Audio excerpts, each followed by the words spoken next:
So I'm Rafael. I will be talking about why do some machine learning models fail. And the idea behind this talk is basically because when you come to this kind of events, you hear a lot about the successful tools that are out there, but many people don't talk about how you struggle to really do something that works because normally it doesn't. And then I will talk a little bit why these things fail sometimes and what you can do about that. Okay, so to start with, like a little bit about me, I'm an astrophysicist. My I have a PhD in astrophysics, but now I'm working at the King's College doing neuroscience. I'm not here talking in the name of King's College. I just want to share some ideas that I think that are important in the field. So yeah, I will start talking about misleading expectations. And I know that you are technical audience, so like you don't think that machines will love you tomorrow. But there still are some misleading expectations even among programmers when we are talking about machine learning. And like the most common is that like people think that it has to be all very automatic and generic. So it's like I have a bunch of data and then I will import a library, run some algorithms and get some answers. And generic to the point that I don't even have to bother to frame my questions in a proper way. I will just throw it to an algorithm and I will get insights on it. And that the only thing I really need is a big bunch of data. And the very most common one is that ML is a black box, like we heard it all days, all the time. And I would say that like it's actually a meaningless statement because machine learning is a lot of things to begin with. So you have very simple models that are very understandable. You have other models that can be a little more opaque, but I feel that people use this machine learning as a black box as an excuse for not understanding what they are doing, you know? So if you throw your data to a model and you don't bother to think about it, of course it's a black box, but most of the time you can understand what's going on. And I will talk about very simple models here and try to give you a little bit about the logic that you can follow in order to understand what your model is doing. So, okay, it's like it's a black box, and some of those things come to the fact that when you look to the code, this is like the first tutorial in this scikit-learn. It looks very easy, so this is 6 lines of code. I would say that actually the minimum machine learning model that you could have would be something like this. So like here I have 10 lines of code, and at least I just added 2 things. That one is I split it into train and test set. You should always do that. And also I added an accuracy score to that minimum model. So basically I'm saying that like you should load your data, you split it in train and test set, train your model, define your model, train your model, do some predictions, and then measure accuracy. And with these 10 lines of code, I'm getting a 97% accuracy in this data set, so it looks very good. And so it gives people the impression that like for doing machine learning, you just like do this and everything will be solved. But the problem is that when you run this in your data, it often feels like this. And then you ask like, why my model is performing like worse than random? And yeah, often you don't understand. So I will help you to think a little bit about this. And the main thing here is that the hardest part of this problem that was to classify these flowers in 3 categories is that this problem was thought beforehand, and then these variables were designed to solve this problem. Actually, these flowers are defining to belong to these categories based on these sepal lengths and petal lengths. So it's like the features that I have there, they are optimal to solve this problem. And the question was there right framed to solve this problem, okay?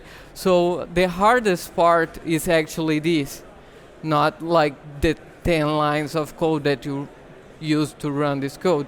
So I would argue that the most important thing is that you understand your data. And second, you need very specific questions that you want to answer.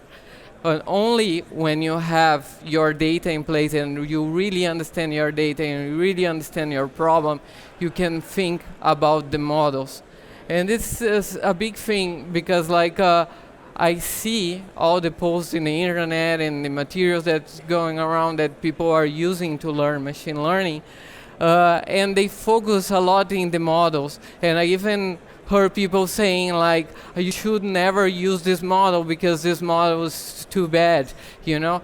But I think like it's totally crazy, you know? Like a model is just good or bad if you define a very specific problem in a very specific data set, and then you will know if that model is appropriate or not, okay? And another thing I see is that maybe in other areas, fitting into the previous experience of other people is enough, but in machine learning, most of times when you read this post about that company that implement such and such models and get successful implementation of that in their pipelines, that doesn't come with an explanation about what data they used, how they collected data. So it's actually meaningless because like that model, if you apply just that way in your data, it will probably not work. Okay, so like I want to like make very clear there are not models that can solve any kinds of problems. Okay, and the whole idea of this talk came to my mind when I first read this posting in Stack Exchange.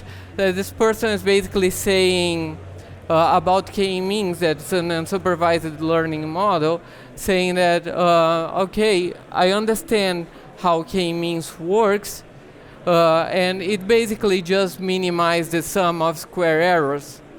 But then people tell me that K-means have some assumptions behind it, and one of these assumptions is that all clusters has to be spherical.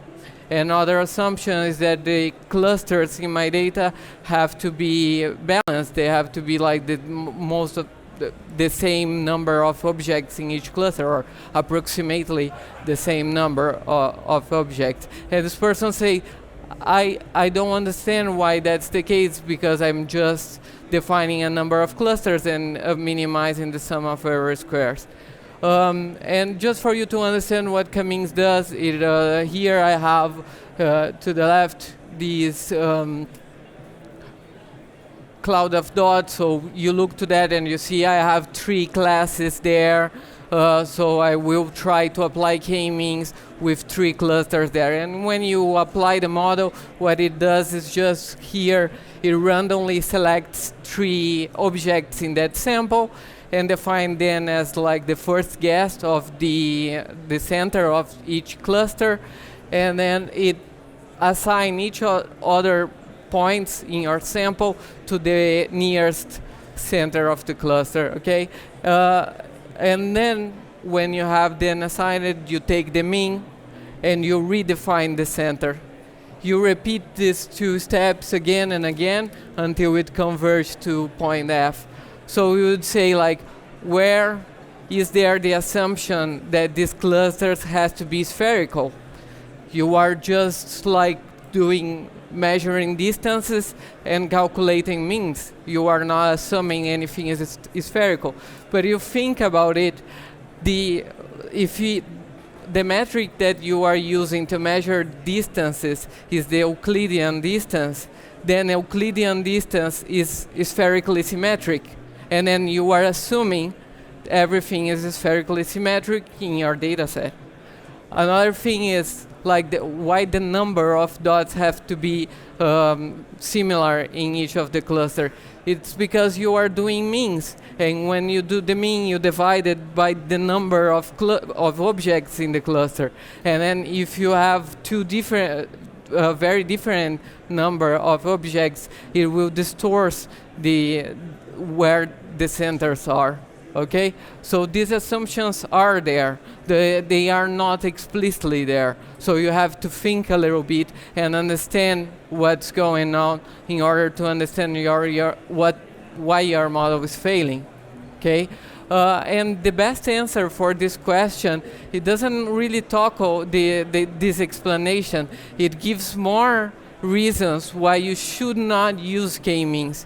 And I think this is very misleading, especially because it says things like K-means is bad because it gives you clusters even if you don't have clusters. So here it shows like they show like this homogeneous distribution, and say like if you ask for K-means for clustering this uniform distribution in two clusters, it will give you a random split of these two of this data set, and it's meaningless. Okay, yeah, that's true, but for me the worst statement is this one that says that it's too easy to use badly, because like for me it's the general assumption about all machine learning models. All of them are very easily to use badly if you just import it and throw in your data.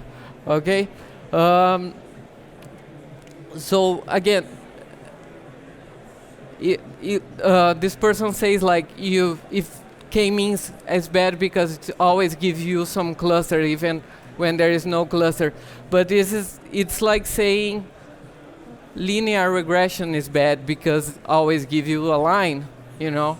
Or it's like saying polynomial regression is bad because it gives you a polynomial. And more than that, it will be very prone to overfitting, as you see here. But the thing is, if you are using linear regression, you know that it will give you a line, and you are aware of that, and you are not applying it to a nonlinear data set. Or if you are using polynomial fitting, you are aware that it can overfit. So it's like you will make tests to see if you are overfitting or not. Okay, so it's all about like being aware of the characteristics of the model that you are using. Okay, so just to contrast with K-means, I will talk about other unsupervised machine learning models, and an alternative to K-means would be dbScan. And in dbScan you define two things. One is the neighborhood radius, that's the size of the circle, and the other is the minimum sample, that in this case I'm saying it's equal 3. And what dbScan does is like just center it in each point of your sample and decide if it's a core point or not, and decides it by counting the number of points inside of the neighborhood radius. Okay, so it basically just it starts here, decide that it's a core point, and then propagate to all reachable points from that. Basically, all points that are inside of this circle. Okay, and if it cannot reach any point from that, and then it would like randomly select any other object in your data set and define that as another cluster if it's a core point, but if it's not, it would be defined as an outlier. So in this sense, if you think about the problem of the uniform distribution, it would not give you clusters there. It would give you only one cluster because it would propagate to all the uniform assumptions. So in this sense, it's better than K-means. So it would do something like this here. You can see how it goes propagating, in this cluster, and then when it gets here, it jumps to the other point and create these 4 clusters. Okay, so yeah, looks very good model. Another alternative for K-means would be the Gaussian Mixture model that would find the best mix of Gaussians to explain some data set, giving like the number of clusters or the number of Gaussians. And here you see that it doesn't have to be spherical. It has to be Gaussian. So it's assuming Gaussian distributions, but it doesn't have to be spherical. So arguably, these are better models than K-means, but which one is the best one? Okay, and to answer this question, I will apply these models to a very simple data set. Okay, so here I have 4 different clusters, one moon-shaped, and the others are just Gaussian distributions with different sizes. And when you look to the results, you see intuitively that the DB scan performs much better, because you see like here, it doesn't split the group 1 in 2 as does K-means and the Gaussian mixture model. But if you look to the homogeneity score is also higher. So everything would say that DB scan is much better than K-means and GMM. But then, if I do just a modification in this very simple data set, I can make DB scan fail worse than the others. So here, the assumption that I'm breaking is that the separation between 2 clusters is larger than the neighborhood radius, so like the distance between points within a cluster is smaller in this case than the distance between the 2 clusters. And then I merge these clusters together. So again, if I understand beforehand the assumptions that my model is doing, I can anticipate how it will fail. Okay? Of course, you could think in a case that K-means, right now Gaussian mixture model is performing better than K-means, but you can think in a data set that the opposite would happen. So yeah, just to wrap this up, there is a theorem that's called like popularly as the no free lunch theorem. Okay, it was first developed for optimization problems in statistics, but it also was generalized for learning algorithms. The name of the article is The Lack of A Priori Distinctions Between Learning Algorithms. And it mathematically proves that there is no better model beforehand. You need a question and you need a data set to answer if a model is good or not. So it's like there is no better or worse models, okay?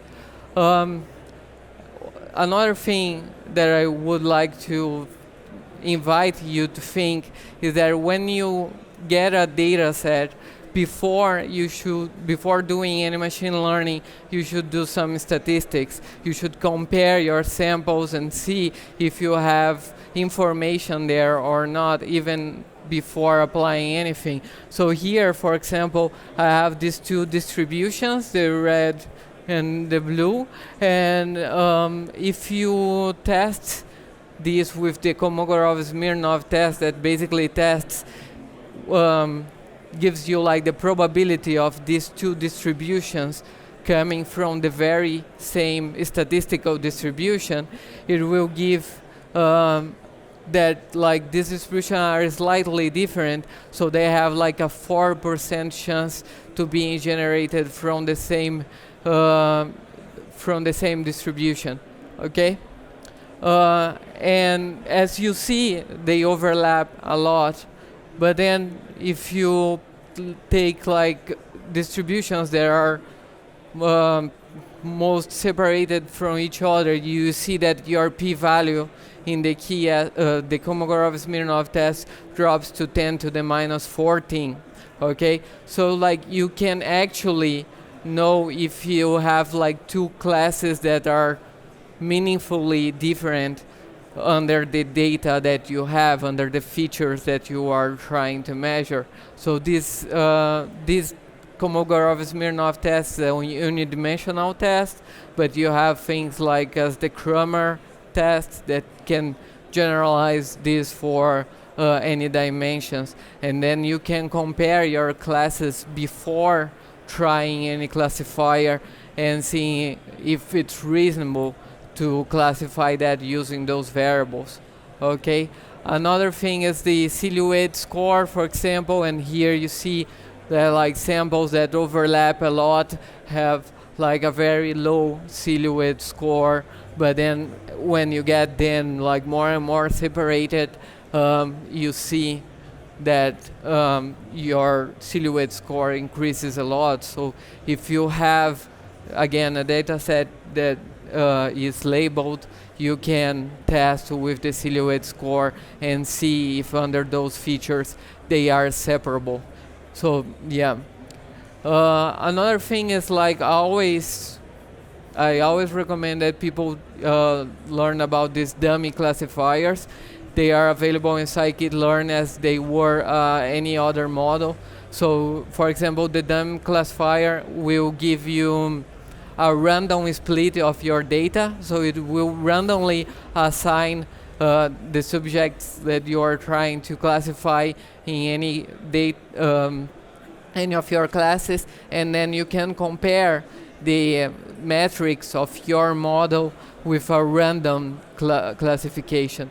Okay, so it's like in this way you can know if you are performing better than random, you know, and the dummy regressor is similar, but for regression, and basically depends on how you configure it, it will give you like the mean of your data set or something like this, and then you can compare like what's the most stupid answer to this problem with the answer that you are trying to give.